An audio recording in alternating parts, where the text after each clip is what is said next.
नमस्कार, मैं जेके जोशी। आज हम कुछ बातचीत करेंगे थिंकिंग के बारे में, चिंतन के बारे में। देखिए, हम जानते हैं कि हम चिंतन करते हैं और हम ये भी जानते हैं कि ये जो चिंतन करने की प्रक्रिया है ये लगातार चलती रहती है।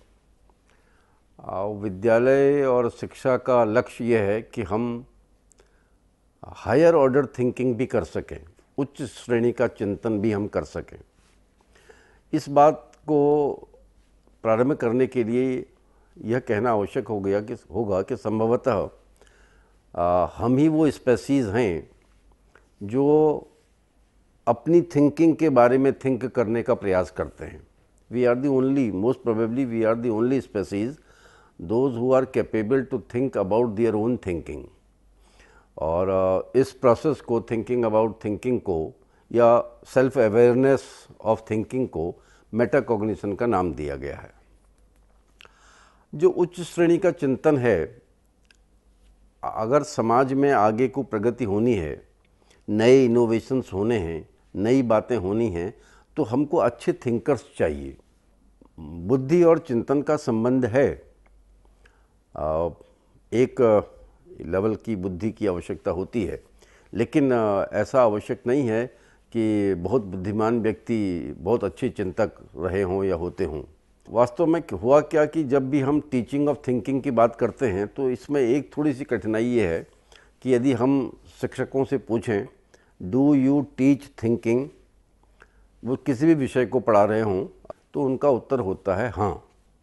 यहाँ एक कठिनाई है कि हम सीधे तरीके से चिंतन का शिक्षण शायद नहीं कर पाते हैं या नहीं करते हैं, या हमारा ध्यान उस ओर इस तरीके से गया ही नहीं है।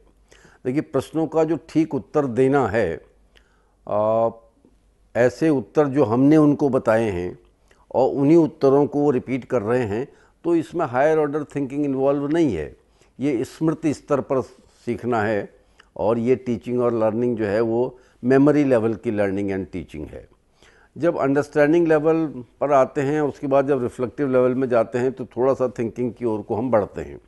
तो हम इस पर बातचीत यदि करने की कोशिश करें कि थिंकिंग से मतलब हमारा क्या है, तो यहाँ पर भी एक थोड़ी सी कठिनाई ये है कि इसको परिभाषित करने के प्रयास करने के मुकाबले यदि इसका वर्णन करने का हम प्रयास करें तो उससे ऐसा लगता है कि हम थिंकिंग के बारे में ज़्यादा ठीक तरीके से बातचीत कर पाएंगे। अंग्रेजी भाषा में WH से शुरू होने वाले शब्दों को यदि हम इस प्रकार लिखें और सबसे ऊपर हम WHY लिख दें, उसके नीचे एक HOW, और वाक्य बनाएं ऐसे कि जब हम इन सेवरल W's और 1 H का उत्तर देने का प्रयास करते हैं किसी भी संदर्भ में, तो हम चिंतन कर रहे होते हैं। हम किसी वस्तु का नाम याद करने की कोशिश करके, याद जब हमको हो जाता है, उसको हम उपयोग करने की कोशिश करते हैं वाक्य में, हम चिंतन कर रहे होते हैं। ये चिंतन, लोअर लेवल का चिंतन, बड़े स्वाभाविक रूप से होता रहता है और हमको इसका पता भी नहीं चलता है। अंग्रेजी भाषा का एक शब्द है इंटेलेक्चुअल्स। इंटेलेक्चुअल्स जिसकी हिंदी हमने बुद्धिजीवी कर दी, जो उतनी ठीक हिंदी नहीं है, उसकी जगह यदि बुद्धिवादी शब्द किया होता तो ज़्यादा ठीक रहता। एक दूसरी भाषा में, उर्दू में एक शब्द है दानिश्वर, दानिश्वर। तो ये जो इंटेलेक्चुअल्स हैं, ये कौन लोग हैं? ये the people, the persons who are capable to create new ideas, नए विचारों को उत्पन्न करने वाले व्यक्ति हैं ये। तो जो लोग नए विचारों को उत्पन्न करते हैं, दे आर गुड थिंकर्स, और वो विचारक इस प्रक्रिया से आगे की ओर को बढ़ते हैं। और जब हम इसको, थिंकिंग को इस तरीके से समझने की कोशिश करते हैं, तो हमको लगता है कि केवल सूचनाओं को एकत्रित कर लेना या सूचनाओं को एकत्रित करके उनको व्यक्त करने की क्षमता प्राप्त कर लेना या किसी चीज़ का उपयोग कर लेना जो पहले से बनी हुई हो, इसमें थिंकिंग इन्वॉल्व नहीं है। थिंकिंग के लिए हमको थोड़ा सा हायर ऑर्डर की ओर को जाना पड़ता है। फॉर एग्जाम्पल, आप देखिए कि हम थिंकिंग के जिन दो रूपों की बात करते हैं, एक कन्वर्जेंट थिंकिंग है जिसको व्यक्त करने के लिए इस प्रकार बनाया जा सकता है। दिस इज कन्वर्जेंट थिंकिंग, यानी कि एक प्रश्न का एक ठीक उत्तर है और वो इस तरीके से हो रहा है। ये लोअर ऑर्डर थिंकिंग है, इसमें हम नोइंग, अंडरस्टैंडिंग, अप्लाइंग, इस तरीके की बातें आती हैं। जो ये कन्वर्जेंट थिंकिंग है। ये जो डाइवर्जेंट थिंकिंग है ये कुछ इस तरीके की है। अब हमारे पास एक ही समस्या के कई समाधान हैं और उन समाधानों में से जो उपयुक्त समाधान है, जो सबसे ठीक समाधान है, उसका हम इस्तेमाल करते हैं। तो ये जो कई प्रकार से सोचने की बात है, यहाँ पर से थिंकिंग इन्वॉल्व होती है। जिन लोगों ने इस पर काम करने की कोशिश की है, जिसमें जेरोम एस ब्रूनर 1974 की उनकी किताब थी प्रोसेस ऑफ एजुकेशन, वहाँ पर से शुरू हुआ और फिर थिंकिंग के रेफरेंस में न्यूरो साइंसेस के फील्ड से भी इंफॉर्मेशंस आई। एडवर्ड डी बोनो एक अलग तरीके का कंसेप्ट लेकर आए हैं जिसको वो पैरेलल थिंकिंग कह रहे हैं, और वो जो ये वाली थिंकिंग है इसको लेटरल थिंकिंग कहते हैं। तो इस संदर्भ में हम थोड़ा आज बातचीत करने की कोशिश करेंगे कि हम थिंकिंग के बारे में किस तरीके की बातें अभी तक करते आए हैं, और फिर हम उस मॉडल का जिक्र करेंगे जिसके बारे में ये कहा जाता है या ये माना जा सकता है कि उस मॉडल का इस्तेमाल करके हम टीचिंग ऑफ थिंकिंग कर सकते हैं। सबसे पहली बात तो ये आती है कि ये जो थिंकिंग की प्रक्रिया है, देखिए दो बातें एक ही साथ हैं कि आज के दिन थिंक करने के लिए हमको लैंग्वेज की ज़रूरत है। We think in languages.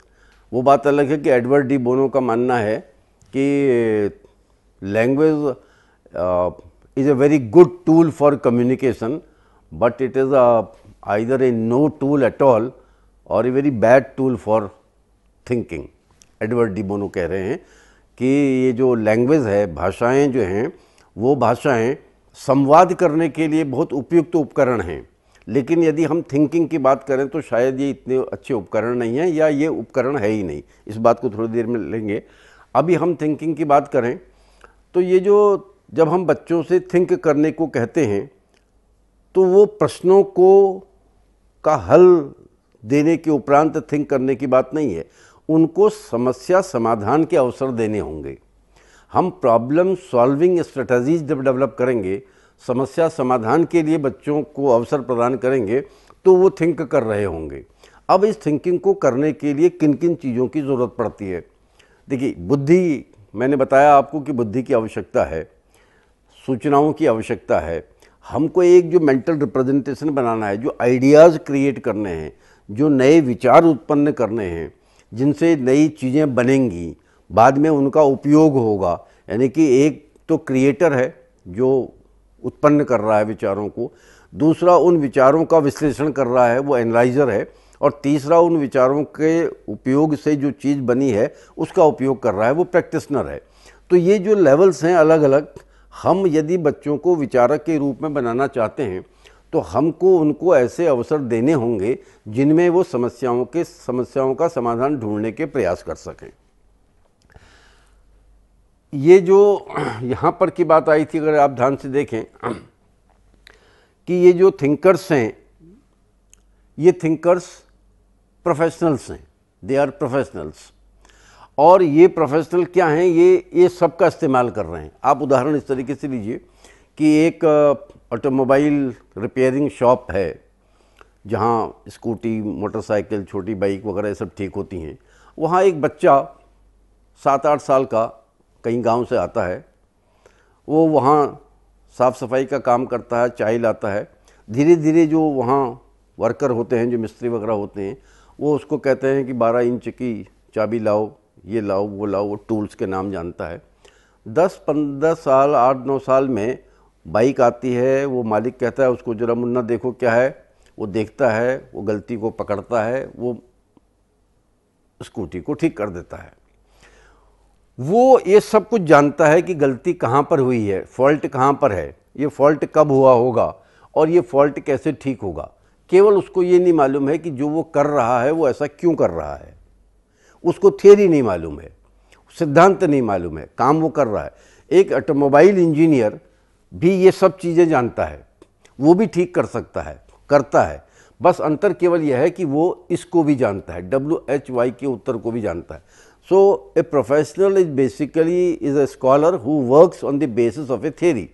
और ये जो थ्योरी को बनाने की प्रक्रिया है या थ्योरी को समझने की जो प्रक्रिया है, यहाँ पर थिंकिंग इन्वॉल्व है। अगर सीखने के सिद्धांतों की हम बात करें तो सीखने के सिद्धांत क्या करते हैं? वो सीखने को परिभाषित करते हैं, सीखने की प्रक्रिया को प्रभावित करने वाले कारकों का वर्णन करते हैं, वो सीखने की लिमिट्स की बात करते हैं, वो सीखने को प्रभावित करने वाले सकारात्मक नकारात्मक कारकों की बात करते हैं। मीनिंग देयर बाय दैट वो सीखने के बारे में इन सब बातों को उत्तर देने का प्रयास करते हैं। They are thinking about it. तो इस प्रकार की जब थिंकिंग की बात आती है तो इसका शिक्षण कार्य कैसे होगा और क्या किया जाएगा? तो 1950 के दशकों से और 1956 में अल्टीमेटली वो मॉडल आया। बेसिकली ये लोग एजुकेशनल ऑब्जेक्टिव्स की टेक्सोनॉमी बनाने का प्रयास कर रहे थे। आइडिया ये था कि ये पता लगाने की कोशिश की जाए कि एक कक्ष में होता क्या है, what actually happens in a classroom. तो इन्होंने कहा कि जो कुछ भी क्लासरूम में होता है उसको हम 3 डोमेन्स में डिवाइड कर सकते हैं। और ये काफ़ी फेमस हैं, आपने सबने सुने होंगे कि बेंजामिन एस ब्लूम ने जो 3 डोमेन्स आइडेंटिफाई किए, उन डोमेन्स के आधार पर एक सशक्त मॉडल बना जिसका उपयोग करके हम टीचिंग ऑफ थिंकिंग को ऊपर की ओर को, हायर ऑर्डर की ओर को ले जा सकते हैं। तो ब्लूम की जो टेक्सोनॉमी थी, ब्लूम की टेक्सोनॉमी ने एजुकेशनल ऑब्जेक्टिव्स के जो 3 डोमेन्स आइडेंटिफाई किए, उन डोमेन्स को उन्होंने नाम दिया कॉग्निटिव डोमेन, दूसरा था साइकोमोटर डोमेन,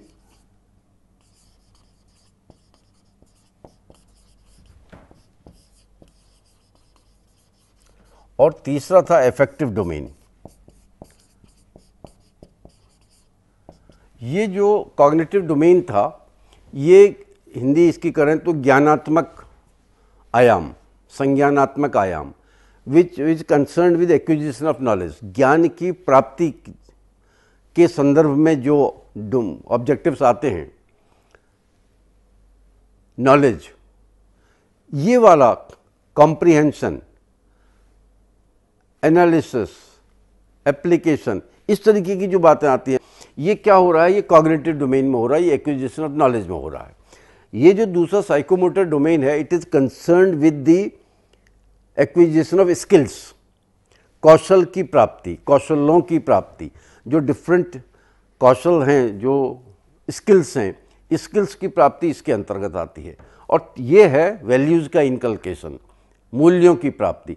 तो एक क्लासरूम में जो कुछ होता है, अगर हम एक क्लासरूम को 5 मिनट का पिक्चर बना के उसको रोक के देख सकें, तो या तो हम पाएंगे कि बच्चे यहाँ पर ऑपरेट कर रहे थे, वो ज्ञान की प्राप्ति कर रहे थे, या वो किसी स्किल को एक्वायर कर रहे थे, या वो जीवन मूल्यों की प्राप्ति कर रहे थे। इसके अतिरिक्त विद्यालय में कुछ होने की संभावना नहीं है। जो कुछ भी होगा या तो वो इसमें हो रहा होगा, या इसमें हो रहा होगा, या इसमें हो रहा होगा, या इनके मिले जुले फॉर्म में कहीं पर हो रहा होगा। ये थी बात 1956 की, जब बेंजामिन एस ब्लूम ने अपने सहयोगियों के साथ मिलके ये मॉडल डेवलप किया। और इस मॉडल की खासियत ये थी कि इसमें ज़्यादातर जो इलेबोरेशन हुआ वो कॉग्निटिव डोमेन में हुआ। साइकोमोटर डोमेन और अफेक्टिव डोमेन में उतनी चीज़ें इलेबोरेट, उस तरीके का इलेबोरेशन नहीं हो पाया जितना कॉग्निटिव डोमेन में था। And it remain there from 1956 to 2000 सन तक ये ऐसा ही रहा। और इसका एक विशेषता ये थी कि विषयों के अलग अलग होते हुए भी हम इसमें जो क्लासिफिकेशन किया गया था, उस क्लासिफिकेशन के आधार पर जो हमने ट्रांजिशन वर्ब बनाए थे, तो writing instructional objectives in behavioural terms, जो टीचर एजुकेशन में सब लोग जानते हैं कि हम स्टूडेंट्स को कोशिश करते हैं कि वो अपने instructional objectives in behavioural terms, students will be able to define, students will be able to describe, students will be able to discuss, students will be able to discriminate, students will be able to identify, students will be able to explain। इस तरीके की जो बातें बनती थी जब हम educational objectives को बना रहे होते थे, वो यहाँ से आया हुआ है। तो ये एक प्रयास था, जिस प्रयास में इसमें एक अच्छी बात ये थी कि irrespective of the differences in disciplines, ये जो विषयों में जो अंतर होते हैं, उन अंतरों के होते हुए भी हम इस मॉडल का उपयोग करके अपने स्टूडेंट्स को हायर ऑर्डर थिंकिंग की ओर को ले जा सकते हैं। अब इन्होंने काम किया कि इन्होंने दो शब्द, अंग्रेजी के दो शब्द, कॉम्प्लेक्सिटी और डिफ़िकल्टी, तो ये जो इन्होंने मॉडल बनाया था उसमें डिफ़िकल्टी तो यूँ बढ़ती है और कॉम्प्लेक्सिटी यूँ बढ़ती है। और इसको बनाने के लिए जो इन्होंने आइडिया डेवलप किया था वो कुछ इस किस्म का था। सबसे नीचे ज्ञान, सूचनाएं जिसको हम कहते हैं। अभी हम देखेंगे कि इसको करने के लिए हम डिस्क्राइब, डिफाइन, डिस्क्राइब, इस किस्म की चीज़ों को करेंगे, जिसमें बच्चा जो कुछ जानता है उसको व्यक्त करता है। इधर की ओर को डिफ़िकल्टी बढ़ती है और इधर की ओर को कॉम्प्लेक्सिटी बढ़ती है। अब इसके ऊपर जो आया वो यानी कि कॉग्निटिव, ये कॉग्निटिव डोमेन की बात हो रही है। ये कॉग्निटिव डोमेन में उन्होंने, जब ब्लूम साहब ने जब ओरिजिनली इनको लिखा था, तो ये सब के सब नाउन के फॉर्म में थे। नॉलेज से ऊपर को आके ये नाउन के फॉर्म में थे और आगे की ओर को बढ़ रहे थे। अब देखिए, जो नॉलेज वाली प्रोसेस है वो कॉम्प्रीहेंशन वाले से लेस कॉम्प्लेक्स है। कॉम्प्रीहेंशन नॉलेज से अधिक कॉम्प्लेक्स है, और जैसे जैसे ये इसमें ऊपर को बढ़ रहे हैं वैसे वैसे ही ये कॉम्प्लेक्सिटी बढ़ रही है। तो हिंदी में अगर हम बात करने की कोशिश करें तो इसको यदि हम जटिल कह दें और इसको कठिन कह दें, हालांकि हिंदी में उतना शार्प डिफरेंस नहीं है, लेकिन फिर भी अगर हम ये करें कि एक चीज़, एक ही लेवल की कॉम्प्लेक्सिटी वाली चीज़ में भी कठिनाई अलग अलग हो सकती है। जैसे एग्जाम्पल यदि हम देने की कोशिश करें कि भारतवर्ष कब स्वतंत्र हुआ और देश का तीसरे प्रधानमंत्री का नाम क्या था, तो ये क्या है, ये कॉम्प्लेक्सिटी के लेवल पर एक ही जगह में है, यहाँ पर है। लेकिन डिफ़िकल्टी में दूसरा वाला जो प्रश्न है वो पहले वाले प्रश्न से कठिन हो गया है। एक कॉम्प्लेक्सिटी के होते हुए भी इसमें जटिलता अलग अलग हो चुकी है। बिल्कुल इसी तरीके से जैसे आप इसको एग्जाम्पल में देखेंगे, जब आप इसको आगे बढ़ते हैं तो अगला आता है एप्लीकेशन। अब ये सूचनाएं हैं, ये ज्ञान है, ये समझ है, ये उसका उपयोग हो रहा है, और ये जो एप्लीकेशन है इसके और उसके मुकाबले अधिक कॉम्प्लेक्स है। कॉम्प्रीहेंशन नॉलेज से अधिक कॉम्प्लेक्स है, एप्लीकेशन कॉम्प्रीहेंशन और नॉलेज दोनों से अधिक। इसके ऊपर है एनालिसिस। उस ज़माने में ये जो बात आई थी कि अब अगर एनालिसिस का काम है तो वो इनसे कॉम्प्लेक्स होगा, और सिंथेसिस और इवैल्यूएशन, ये शुरुआत में जो 6 सब डोमेन्स थे कॉग्निटिव डोमेन के, इन सब डोमेन्स में इसको जो इन्होंने बनाने की कोशिश की थी वो ऐसी थी।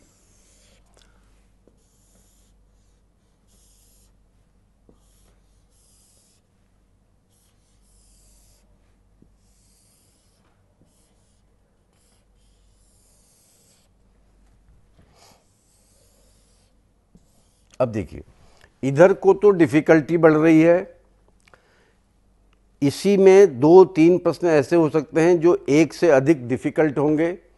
इसका जो प्रश्न होगा, इसमें जो कुछ आएगा वो इस वाले से अधिक कॉम्प्लेक्स होगा। तो कॉम्प्लेक्सिटी के बढ़ने की ओर को ये जा रहा है, डिफ़िकल्टी की ओर को ये जा रहा है।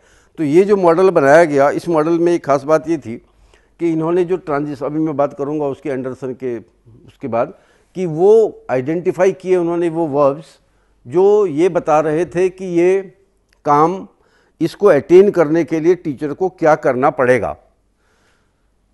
अब क्या हुआ कि जब ये मॉडल डेवलप हो रहा था तो इस बीच उन्हीं के डिसाइपल्स थे कुछ लोग, उसमें एंडरसन का एक नाम आता है। 2000 में एंडरसन और उसके साथियों ने इसका एक रिवीजन सामने रखा।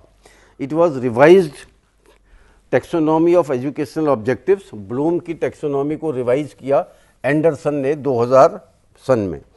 और ये जो रिवाइज्ड वर्जन था उसमें एक अंतर ये किया इन्होंने कि ये सब के सब नाउन हैं, उन्होंने वर्ब कर दिए। तो नॉलेज की जगह रिमेंबर आ गया।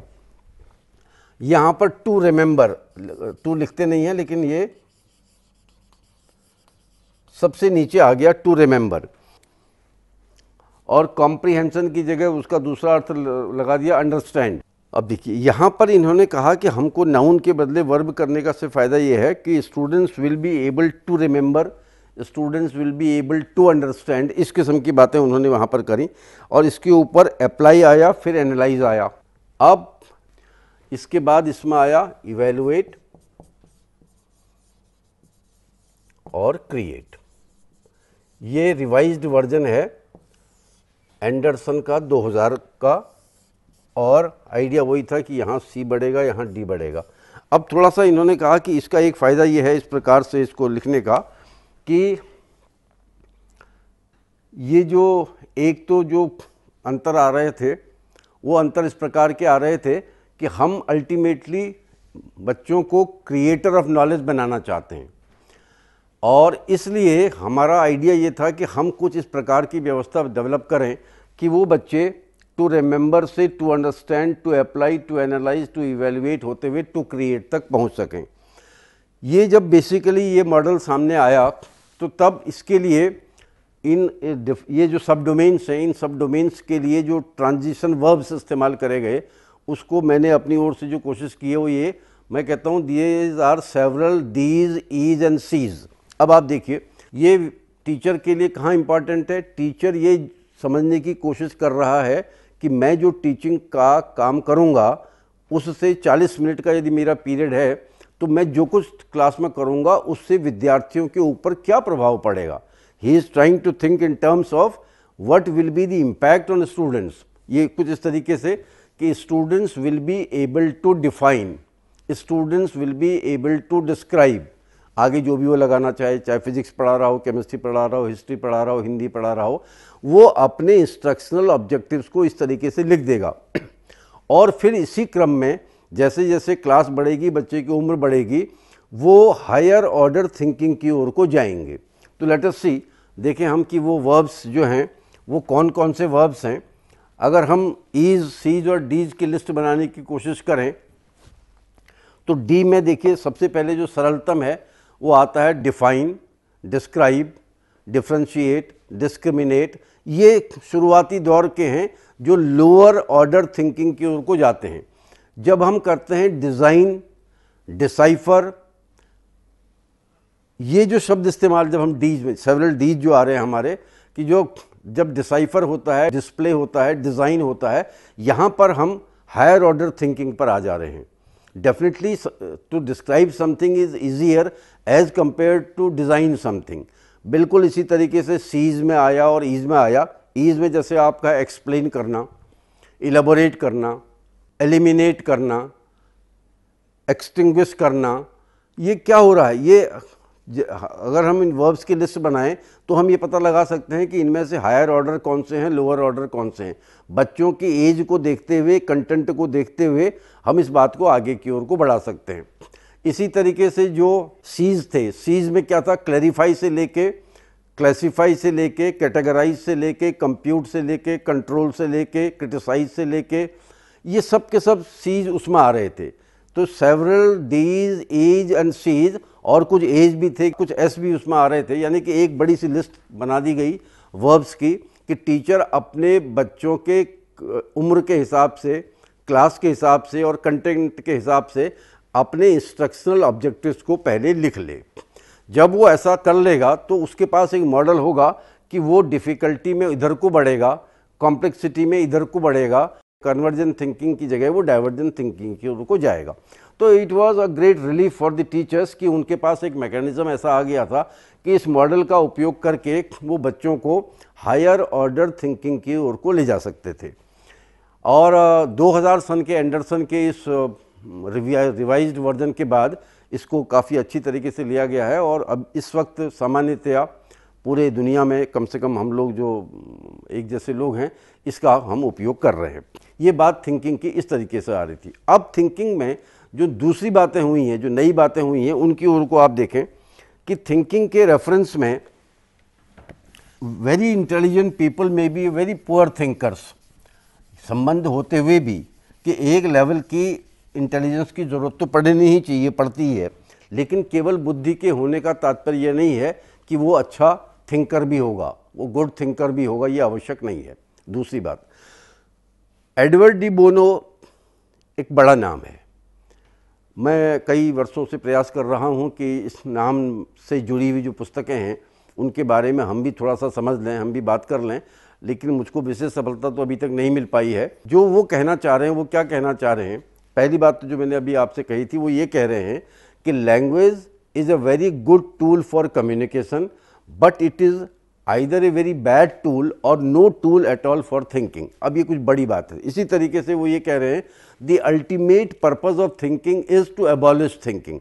तो ये जो बातें आ रही हैं, इन बातों का परिणाम ये होगा कि कल को यदि हम ये जो उनकी किताबें हैं पैरेलल थिंकिंग और बाकी भी 64 टाइप की टाइटल्स मैंने उनके देखे थे, उनके विचारों को अगर हम पढ़ें और उसके आधार पर कुछ करें तो हमको थिंकिंग को और टीचिंग ऑफ थिंकिंग को समझने में आसानी होगी। धन्यवाद।